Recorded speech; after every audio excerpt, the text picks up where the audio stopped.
আসসালামু আলাইকুম এভরিওয়ান। আমি মাহমুদুল হাসান দিনার। পড়াশোনা করছি রুয়েট সিভিল ইঞ্জিনিয়ারিং ডিপার্টমেন্টে। আজকে আমরা নিউটনিয়ান মেকানিক্সের পার্ট 2 এর সিকিউ সলভ দেখব। তো আজকে মূলত আমরা যে টাইপটি আলোচনা করব সেটি হচ্ছে জড়তার ভ্রামক ও চক্রগতির ব্যাসার্ধ। তো আমি তোমাদের মাঝে একটু ব্রিফলি আলোচনা করে দিই যে আমাদের জড়তার ভ্রামক কি এবং চক্রগতির ব্যাসার্ধ কি। তো ধরো আমাদের একটা বস্তু আছে, মানে এরকম একটা বস্তু, এবং এর ভর কেন্দ্র হচ্ছে এই বিন্দুটি, যেটাকে আমরা নাম দিচ্ছি জি। ভর কেন্দ্র কি জিনিস? ভর কেন্দ্র হচ্ছে পুরা বস্তুটির ভর একটা বিন্দুতে কল্পনা করা হয়, সেটা হচ্ছে জি বিন্দুতে। তার মানে আমি যদি নিচে একটা আলপিন জাস্ট দেই ঠিক জি বরাবর, তাহলে কিন্তু এই বস্তুটিকে এখানে এই পিনের উপর জাস্ট স্টেবল রাখা সম্ভব, এটা ডানে বা বামে হেলে পড়বে না। এটাকে বলা হচ্ছে ভর কেন্দ্র। ঠিক আছে? এবং আমাদের ভর কেন্দ্র বরাবর যে অক্ষ যাচ্ছে সে অক্ষকে বলা হচ্ছে ভর কেন্দ্রগামী অক্ষ, বা ইংরেজিতে বলা হচ্ছে সেন্ট্রয়েডাল এক্সিস। ঠিক আছে? ইংরেজিতে আমরা বলছি সেন্ট্রয়েডাল এক্সিস। তাহলে ভর কেন্দ্র ইংরেজি হচ্ছে সেন্ট্রয়েড। তো এখন দেখো কি করব। মনে করো আমি এই এই অক্ষের নাম দিলাম এ বি। ঠিক আছে? এ বি অক্ষ বরাবর আমি বস্তুটাকে ঘোরাবো। তাহলে কি হবে, ধরো এই বস্তুটির আমি কয়েকটা পোর্শন নিলাম, মনে করো এইটা এইটা এইটা এইটা এইটা। তো যে পোর্শন নিলাম, তাহলে কাহিনী কি হচ্ছে, ধরো যে এই যে অংশটুকু আছে এটার ভর আমরা ধরলাম ডিএম, এবং এদের যে দূরত্ব, সেই দূরত্বটাকে আমরা কি ধরবো? সেই দূরত্বটাকে ধরবো হচ্ছে, কি ধরা যায়, ধরো যে আমরা ধরে নিলাম এক্স। ঠিক আছে? এই দূরত্বটাকে আমরা এক্স ধরে নিলাম।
আচ্ছা, এখন যদি আমরা কোনো একটা পাতলা আয়তাকার বস্তু নেই যেটার প্রস্থ হচ্ছে বি এবং দৈর্ঘ্য হচ্ছে এল, ঠিক আছে?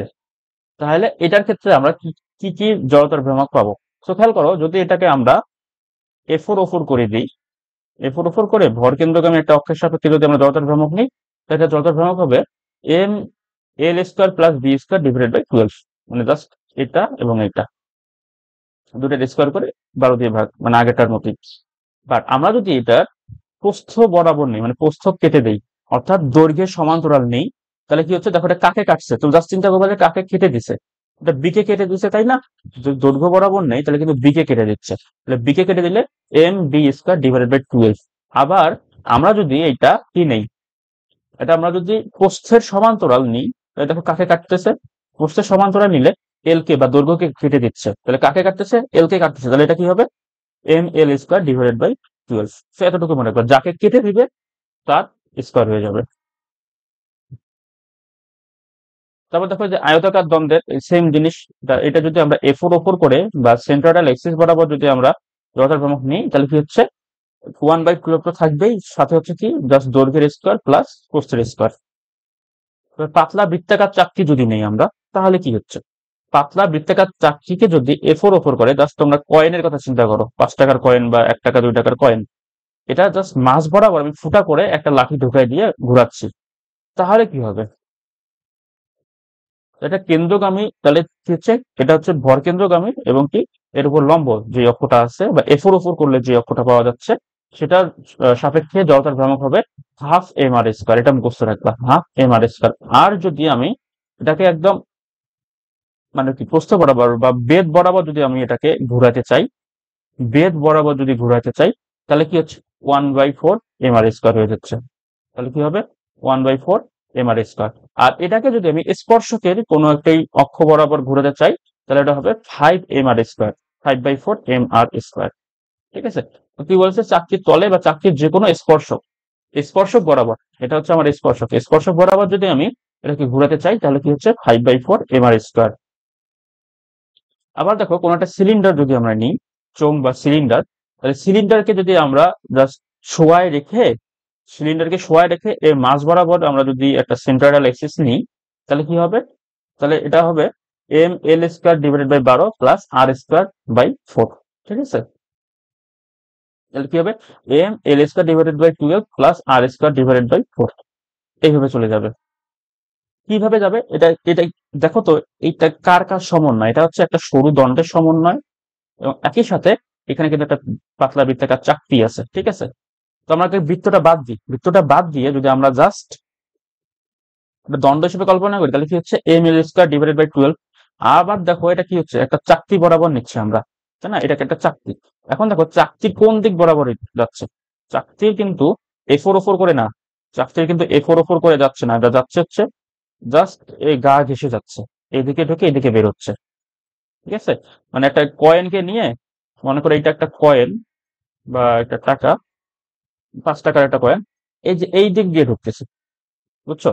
তাহলে কিন্তু দেখো, এই দিক দিয়ে ঢুকলে, বা আমরা কি কি বলেছি দেখো আগেরটায়, যে ব্যাস বরাবর, ব্যাস বরাবর গেলে কি হচ্ছে M R square divided by 4। তাহলে এখানে আমাদের যেহেতু দুইটা কম্পোনেন্ট আছে, একটা হচ্ছে সরু দণ্ড এবং একটা হচ্ছে চাকতির ব্যাস বরাবর, তো দুইটারই জাস্ট যোগফল হয়ে গেছে M L square divided by 12 plus M R square divided by 12, এইভাবে হয়ে যাবে। তারপর আমরা দেখি কোন একটা নিডেড গোলক এবং ফাঁপা গোলক, দুইটার জন্য দুই রকম হবে।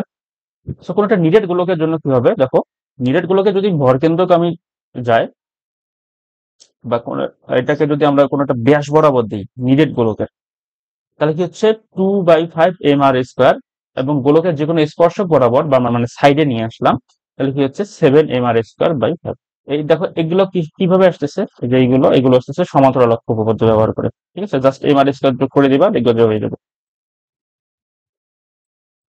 তারপর দেখো ফাঁপা গোলকের জন্য কি হবে, ফাঁপা গোলকের জন্য 2/3 এম আর স্কোয়ার হয়ে যাবে। এবং একটা চাকতি আছে, যেই চাকতিটা, ধরো যে তোমরা চিনবা কি না, চাকতি চাকতি বলে এগুলোকে, এই যে এরকম পেরেক ঢুকানোর জন্য। ঠিক আছে? মাছটুকু ফাঁপা, মাঝের টুকুতে কিছু নাই, ঠিক আছে, বাতাস। তাহলে এটা দেখো দুটা ডায়ামিটার আছে, একটা হচ্ছে ইনার ডায়ামিটার, ইনার ডায়ামিটার এই পর্যন্ত এবং আউটার ডায়ামিটার এই পর্যন্ত। তাহলে কি হবে, তোমরা জাস্ট ইনার ডায়ামিটার এবং আউটার ডায়ামিটার দুটো যোগ করে দিবা। আমরা বৃত্তের জন্য কি জানি, গোলাকার বস্তুর জন্য জানি যে ½ mr², তাই না? তাহলে এখন দেখো এখানে কিন্তু দুইটা ব্যাসার্ধ আছে, একটা হচ্ছে বড় ব্যাসার্ধ মানে আউটার ডায়ামিটার বা আউটার রেডিয়াস, আর একটা কি ইনার রেডিয়াস বা মানে ভিতরের যে ডায়ামিটার। তাহলে কি তোমরা জাস্ট দুইটা যোগ করে দিবে আলাদা আলাদা করে, ½ m বড় আর স্কোয়ার প্লাস ½ m ছোট আর স্কোয়ার, তাহলে দেখা যাচ্ছে যে তোমাদের হয়ে যাচ্ছে। তো আমরা এখন ম্যাথমেটিক্সে চলে আসি। ঠিক আছে, তোমাদের পরীক্ষায় আমি যতগুলো দূর দেখলাম শুধু দ্বন্দ্ব এবং হচ্ছে বৃত্তাকার চাকতি এগুলাই আসে। হ্যাঁ, তো এগুলো একটু ভালো করে প্র্যাকটিস করবা। তো দেখো প্রশ্ন কি বলেছে, একটি বৃত্তাকার চাকতি এর তলের সাথে মধ্যবিন্দুগামী অক্ষ, লম্ব অক্ষ এবি। আচ্ছা তাহলে দেখো এটা কি বলেছে, মধ্যবিন্দুগামী লম্ব অক্ষ এবি, এইটার কথা বলেছে। তো এটাকে দেখো A4 করে বের হয়ে গেছে, তাই না? তাহলে A4 করে যদি বের হয়, তাহলে সেই সূত্রটা আমরা কি জেনেছি, A4 করে বের হলে আমরা কি জানি যে আইসি ইকোয়াস টু, এই কালারটা ভালো দেখা যাচ্ছে না, আইসি ইকোয়াস টু কি জানি, ½ mr², তাই না? এটা জেনেছি আমরা যদি মধ্যবিন্দুগামী কিংবা কেন্দ্রগামী হয়। তাহলে প্রথম বৃত্তের চক্রগতির ব্যাসার্ধ বের করতে বলেছে, তো আমরা আগে আইটা বের করি নেই। তাহলে দেখো হাফ এম কত, এম হচ্ছে 2 কেজি দেয়া আছে, আর হচ্ছে 0.5 স্কোয়ার, তাহলে এটা কত দাঁড়াচ্ছে, 0.25, 0.25 কেজি মিটার স্কোয়ার। কিন্তু আমরা চক্রগতির ব্যাসার্ধ কি জানি, চক্রগতির ব্যাসার্ধ জানি যে I = m k²। তাহলে অতএব k = কি হচ্ছে √/i/m। তাহলে এখান থেকে আমরা কি লিখতে পারি, √/0.25 ডিভাইডেড বাই 2। তাহলে এখান থেকে আমরা চক্রগতির ব্যাসার্ধ পাবো কত, 0.35 মিটার। তাহলে আমরা মোটামুটি গ নাম্বারটা করে ফেললাম। ঘ নাম্বারে আসি। ঘ নাম্বার কি বলেছে দেখো, কোন অক্ষের সাপেক্ষে ঘুরানো সহজ হবে। অর্থাৎ আমাদের তাহলে জড়তার ভ্রামক বের করতে হবে দুইটার জন্যই। দুইটার জন্য জড়তার ভ্রামক বের করে আমাকে দেখতে হবে যে কার জড়তার ভ্রামক বেশি, কার জড়তার ভ্রামক কম। যে যেদিকে জড়তার ভ্রামক কম সেদিকে ঘুরানো সহজ, আর যেদিকে জড়তার ভ্রামক বেশি সেদিকে ঘুরানো কঠিন। তো আমরা দেখো গ নাম্বারে অলরেডি বের করে ফেলেছি জি বিন্দুতে কিভাবে। এখন দেখো আমাদের নতুন একটা অ্যাক্টিভিটি দিচ্ছে যেটা হচ্ছে X Y X Y X. তো আমরা এখন এটা বের করবো। তো এটা দেখো কিভাবে বের করা যায়, দেখো তো এটা সমান্তরাল অক্ষ উপপাদ্য না। আগে আমার অক্ষটা ছিল জি বিন্দু বরাবর, এখন সেটা কোথায় চলে আসছে, এক্স ওয়াই, তাই না? তাহলে এটা সমান্তরালি শিফট করে গেছে আমাদের অক্ষটা। তাহলে আমরা সমান্তরাল অক্ষ উপপাদ্য কি জানি, তাহলে আমি যদি I(xy) বের করতে চাই, আমি কি করবো, IC প্লাস MH²। তাহলে দেখো আইসি কত ছিল, আইসি আমার ছিল হচ্ছে, বা আইএবিও বলতে পারো। তাহলে আইএবি ছিল হচ্ছে 0.25 প্লাস, এটার সাথে কি হবে 0. না, এটার ভর কত, এটার ভর হচ্ছে 2 কেজি, এবং দূরত্ব কত দেখো, এই দূরত্ব দেওয়া আছে 0.25, 0.25 স্কোয়ার। তো এটা করলে আমাদের যে আই এক্স ওয়াই দাঁড়াচ্ছে হচ্ছে 0.375, 0.375 এত কেজি মিটার স্কোয়ার। তাহলে এখন দেখো I C less than I X Y, তাই নয় কি, I C less than I X Y, তাহলে এবি অক্ষের সাপেক্ষে ঘুরানো সহজ হবে, এবি অক্ষের সাপেক্ষে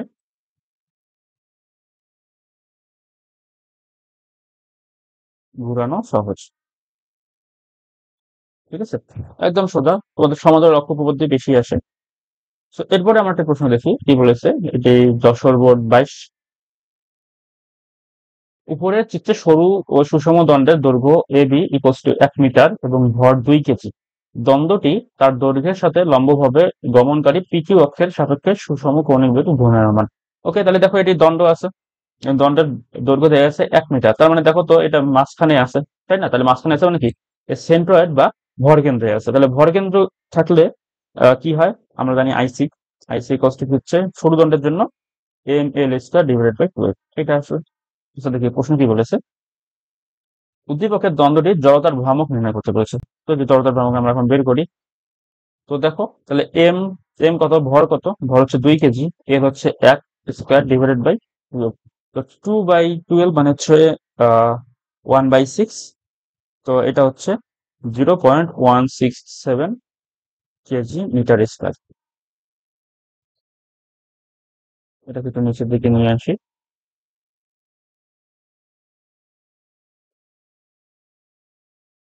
ওকে, তো এরপরে দেখো আর কি করা যেতে পারে। ঘ নাম্বারে কি বলেছে, উদ্দীপকের দ্বন্দ্ব দ্বন্দ্বটির ঘূর্ণন অক্ষ মধ্যবিন্দু ও থেকে এর প্রান্তে এ বিন্দুতে নিয়ে স্থানান্তর করা হলে চক্রগতির ব্যাসার্ধের কিরূপ পরিবর্তন হবে সেটা বের করতে বলেছে। ওকে ফাইন, তো আমরা এখন ঘ নাম্বার শুরু করি। এই দিকে শুরু করি। এটা ছিল গ। ঘ। ওকে, আমাদের কিসের পার্থক্য বের করতে বলেছে? চক্রগতির ব্যাসার্ধ। তো আমরা আগে পিকিউ যে অক্ষ আছে, পিকিউ অক্ষ বরাবর আমরা চক্রগতির ব্যাসার্ধটা বের করে রেখেছি। কি কে ওয়ান ইকুয়াল টু ধরি root over IC divided by M. তো আইসি আমরা কত পেয়েছি? 0.167 ডিভাইডেড বাই এর ভর কত? ভর হচ্ছে 2 কেজি, 0.289 মিটার। এখন আমরা যে এবি অক্ষ যেটা আছে, মানে সরি এই যে অক্ষ ধরলাম এটা পিকিউ না, এটা আর এস ধরলাম। ধরলাম যে আর এস বরাবর যে অক্ষ আছে সেটার সাপেক্ষে আমরা আগে জড়তার ভ্রামক বের করবো, তারপরে হচ্ছে চক্রগতির ব্যাসার্ধ বের করবো। তো আমরা তো এটা সূত্র জানি। সূত্র কি ছিল? যে আমাদের যদি প্রান্ত বিন্দু দিয়ে যায় সেটা হচ্ছে কি M L square divided by 3। But এভাবে করলে সৃজনশীলে কিন্তু মার্কস পাবা না, তোমাকে একটা সমান্তরাল অক্ষ প্রবদ্ধ দ্বারা দেখাইতে হবে। তো আমরা সেটাই করি। তাহলে আমরা ধরলাম যে এটাকে আমরা ধরবো I I R S. Okay, তো I R S equal to কি হচ্ছে? I R S equal to হচ্ছে I C plus M H square. তো আইসি কত পেয়েছি আমরা? 0.167 প্লাস এর ভর কত? ভর হচ্ছে 2 কেজি, এবং এই যে দূরত্ব, এই দূরত্ব কত? এই দূরত্ব হচ্ছে L/2। L/2 মানে কত? 0.5। এবার 0.5 স্কোয়ার। তো এটা কত আসে? এটা আসে হচ্ছে 0.667 কেজি মিটার স্কোয়ার। ঠিক আছে, তো এখান থেকে এখন আমরা আরেকটা চক্রগতির ব্যাসার্ধ বের করবো। তো আমরা যদি K2 বের করি, K2 তো হচ্ছে root over I R S divided by M. তাহলে কত হচ্ছে? Root over 0.667 divided by 2 KG. তো এটা দাঁড়াচ্ছে হচ্ছে 0.577 মিটার। তাহলে এখন দেখো, এখন আমরা এই দুটো তুলনা করব। তো আমরা যদি K1 ডিভাইডেড বাই K2 করি, K1 কত? 0.289 এবং K2 কত? 0.577, তাই না? তাহলে দেখো 28 28 দুগুণে হচ্ছে 56, তাহলে অলমোস্ট 2 এর কাছাকাছি আসে, তার মানে কি দ্বিগুণ। তাহলে কি পরিবর্তন, কিরূপ পরিবর্তন হবে, তাই না? তাহলে এটা কি হচ্ছে? দ্বিগুণের মতো পরিবর্তন হবে। সরি, এটা অ্যাকচুয়ালি হাফ হবে। এটা হাফ হবে, তার মানে কি K2 দ্বিগুণ হয়ে যাচ্ছে। তো আমরা পরের ম্যাথে আসি। দেখো কি চট্টগ্রাম 21 গ নম্বরে বলেছে চিত্র একের দণ্ডের কৌণিক ভরবেগ নির্ণয় করতে বলেছে। তো আমরা যেহেতু কৌণিক গতির পার্টটুকু পড়তেছি, তো একটা জিনিস জেনে রাখবা যে আমাদের কৌণিক অংশে আমাদের যে ভর আছে এম এর জায়গায় কাজ করে হচ্ছে জড়তার ভ্রামক, এবং আমাদের যে বেগ আছে বেগের জায়গায় কাজ করে হচ্ছে কৌণিক ভর বেগ ওমেগা। ওকে, তো আমরা এখন যদি গ করতে চাই, দেখো গতে আমরা কি করব? যে চিত্র একের দণ্ডের কৌণিক ভরবেগ নির্ণয় করতে বলেছে, তাহলে চিত্র একের দণ্ডের আমরা যদি আগে আই বের করতে পারি, তাহলে আমরা তারপর কৌণিক ভরবেগ বের করতে পারবো, তাই নয় কি? তাহলে দেখো চিত্র এক কি? চিত্র এক হচ্ছে একটা সিলিন্ডার, সিলিন্ডারে মাঝ বরাবর চলে গেছে। এখন যদি সিলিন্ডার চিন্তা না করো, তোমাদের চিন্তা করো যে এটা একটা বৃত্ত বা একটা চাকতি, এটা একটা চাকতি, তাই না? আমার এটা চাকতি, তোমার যদি এটাকে আমি যদি নিচ থেকে এটা প্রেস করি, এটা এইদিকে প্রেস করি, এটা এইদিকে প্রেস করি, তাহলে আলটিমেটলি কিন্তু এটা একটা চাকতিতে পরিণত করা যাবে, তাই না? তাহলে এটাকে আমরা একটা চাকতি কল্পনা করবো। তাহলে যদি চাকতি হয়, তাহলে চাকতি বা বৃত্তাকার কোনো প্লেট, তাহলে বৃত্তাকার প্লেটের এটা কিন্তু ভর কেন্দ্রগামী, দেখো একদম মাঝ বরাবর বা কেন্দ্রগামী। তাহলে এটার জন্য আমাদের জড়তার ভ্রামক কি হবে? তো এটার জন্য আমরা কি করবো? আই এ বি যদি বের করি, আর আই এ বি কত হবে? Half M R square. Half M R square. Half M R square কত দাঁড়াচ্ছে? দেখো এখানে হাফ টাইমস এর ভর কত? ভর হচ্ছে 5 কেজি, টাইমস আর কত? আর দেয়া আছে ব্যাসার্ধ হচ্ছে 10 সেন্টিমিটার। 10 সেন্টিমিটার মানে কত হচ্ছে? 0.1 মিটার, বা এইভাবে লিখতে পারো 10/100 স্কোয়ার। তো এটা আমরা ক্যালকুলেট না করে এই পর্যন্ত রেখে দিই। তারপর দেখো কি করা যায়। এখন আমাদের কৌণিক ভরবেগ বের করতে বলেছে, যেটা হচ্ছে এল। কৌণিক ভরবেগ ভরবেগ এল, যেটা হচ্ছে আই ওমেগা। ঠিক আছে, তো আমরা ভরবেগ ইকুয়াল কি জানি, এম ভি। তো আমি এখানে কি বলেছি, এম এর জায়গায় আই হবে এবং ভি এর জায়গায় ওমেগা হবে। তো ফাইন, তো আমরা এখন কি করবো, আই আই তো আমরা বের করেই নিয়েছি, তাহলে যে হাফ টাইমস 5 টাইমস 10/100 এটা থাকলো। এর সাথে ওমেগা গুণ হবে। ওমেগা কত দেখো, এখানে দেওয়া আছে যে 1 রেডিয়ান পার সেকেন্ড বেগে ঘুরছে। 1 রেডিয়ান পার সেকেন্ড বেগে ঘুরছে, তো এটা কত হবে, জাস্ট 1 হবে। তো আলটিমেটলি এটাই থাকতেছে, যেটা হচ্ছে 0.025। তাহলে এটাকে আমরা কৌণিক ভরবেগ পাচ্ছি। তাহলে কৌণিক ভরবেগে দেখো হচ্ছে K G metre square per second. K G metre square per second. Okay, এখন ঘ নাম্বার কি বলেছে দেখো, উদ্দীপকের কোন দ্বন্দ্বটি থামাতে অধিক বাধার সম্মুখীন হতে হবে। সেম, যার জড়তার ভ্রামক বেশি তাকে ঘোরাতেও বেশি শক্তি লাগে, আবার থামাতেও বেশি শক্তি লাগবে। এক কথা এইটা বলে রাখবা, যার জড়তার ভ্রামক বেশি তাকে ঘোরাতেও বেশি শক্তি লাগবে, থামাতেও বেশি শক্তি লাগবে। তো আমরা এখন এটা বের করি। তো আমরা দেখো ভর ভরকেন্দ্রগামী অক্ষের সাপেক্ষে কিন্তু আমরা পেয়ে গেছি, এই যে এইটাই আসে, তাই না, এই যে এইটা। তারপর আমরা কি করবো, এই যে আরেকটা ঘূর্ণন অক্ষ আছে, নতুন ঘূর্ণন অক্ষ, যেটা হচ্ছে 50 সেন্টিমিটার দূরে, এটা আমরা এখন বের করবো। তাহলে দেখো তো আমাদের, আমরা কি জানি, সমান্তরাল অক্ষ উপপাদ্য বের করবো, তাই না। এটা এবি এবং এই যে ঘূর্ণন অক্ষ, যেটাকে আমি নাম দিলাম সিডি, সিডি কিন্তু সমান্তরাল, তো আমরা সমান্তরাল অক্ষ উপপাদ্য এখানে ইউজ করবো। তো এখানে আলটিমেটলি হবে কি দেখো, আমি যদি এটাকে আই প্রাইম দিই বা আই সিডি দিই, ইচ্ছা, এটা করছে কি হচ্ছে I C plus M H square, তাই না। তাহলে আইসি কত, আইসি ছিল 0.025, এটা ছিল প্লাস, এখানে ভর কত, ভর হচ্ছে 5 কেজি এম। এখন দেখো এইচ, এইচ মানে কি, পুরাতন অক্ষ এবং নতুন অক্ষের মধ্যবর্তী দূরত্ব, তাই না। দেখো পুরাতন অক্ষ এবং নতুন অক্ষের মধ্যবর্তী দূরত্ব হলে 50 সেন্টিমিটার, মানে কি 50 সেন্টিমিটার মানে হচ্ছে হাফ মিটার। তো আমি কি করতে পারি, এখানে 0.5 স্কোয়ার দিতে পারি। তাহলে এখানে কত আসবে, 1.275 কেজি মিটার স্কোয়ার। তাহলে এটা আমি কি পেলাম, এটা পেলাম হচ্ছে আমি যে দ্বিতীয় যে চিত্র আছে, দ্বিতীয় অক্ষ সিডি, সেটার সাপেক্ষে জড়তার ভ্রামক। তাহলে দেখো তো, আমাদের আই ওয়ান বা আইসি যেটা ছিল, আইসি কত ছিল, আইসি ছিল 0.025, এটা কত আসছে, এটা আসছে 1.275।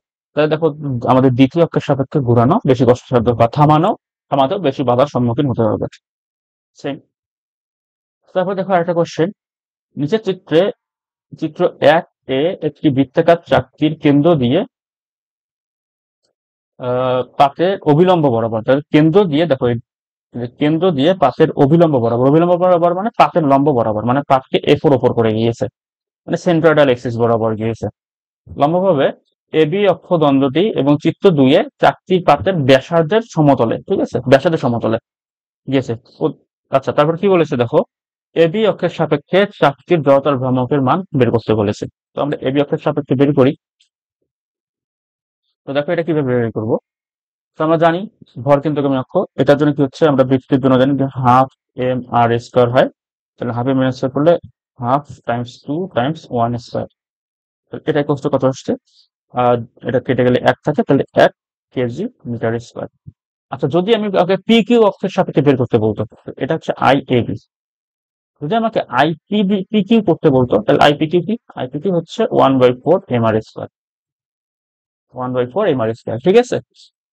যদি ব্যাস ব্যাস বরাবর যায় তাহলে হচ্ছে 1/4 এম আর স্কোয়ার, আর যদি এফোর ওফোর করে লম্বভাবে যায়, ওই তলের লম্বভাবে বা চাকতির লম্বভাবে যায়, তাহলে হচ্ছে হাফ এম আর স্কোয়ার হয়ে যাবে। তাহলে দেখো আমরা আর একটি ম্যাথ সলভ করবো। সেটি হচ্ছে, একটি সুষম দ্বন্দ্বের সাহায্যে একটি সুষম চাকতি তৈরি করা হলো, মানে এই দ্বন্দ্ব দিয়েই এই চাকতিটি তৈরি করা হয়েছে। গ নাম্বারে কি বলেছে, চিত্র 1 এর পিকিউ এর সাপেক্ষে জড়তার ভ্রামক বের করতে বলেছে।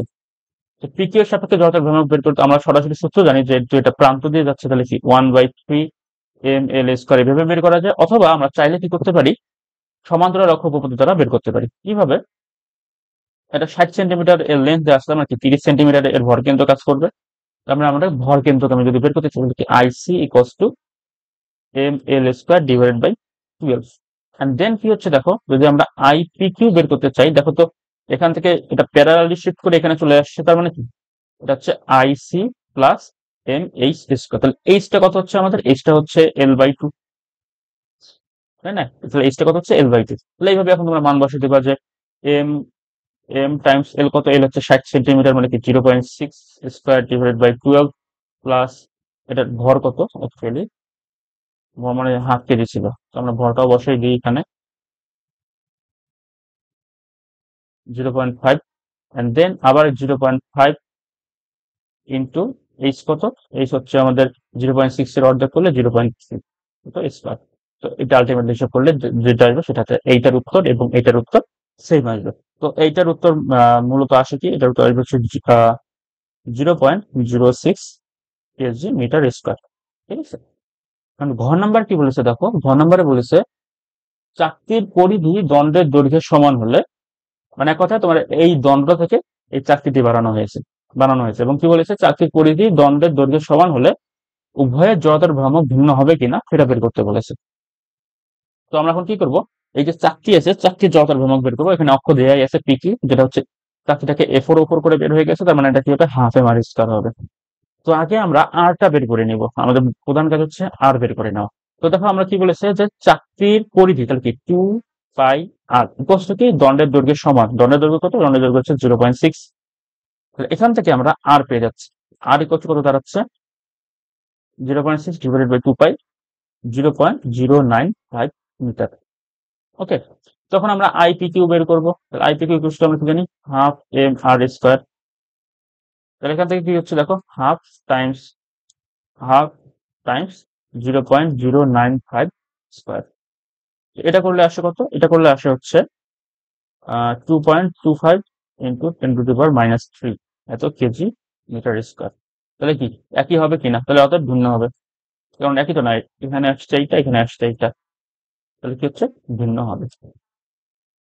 তো আজকে এই পর্যন্তই। তোমাদের যতগুলো ম্যাথ আছে সবগুলো প্রায় চাকতি এবং দণ্ড রিলেটেড। তো এই যে চাকতির দুটা সূত্র, হাফ এম আর স্কোয়ার এবং 1/4 এম আর স্কোয়ার, এবং দণ্ডের দুটা সূত্র M L square divide by 12 এবং M L square divide by 3, এই দুটা মনে রাখবা এবং সমান্তরাল অক্ষ উপপাদ্য এটা মনে রাখবা। তাহলে তোমাদের বোর্ডের যে প্রশ্নগুলো আসবে সেগুলোতে খুব একটা প্যারা খাবা না। তো আজকে এই পর্যন্তই। আসসালামু আলাইকুম।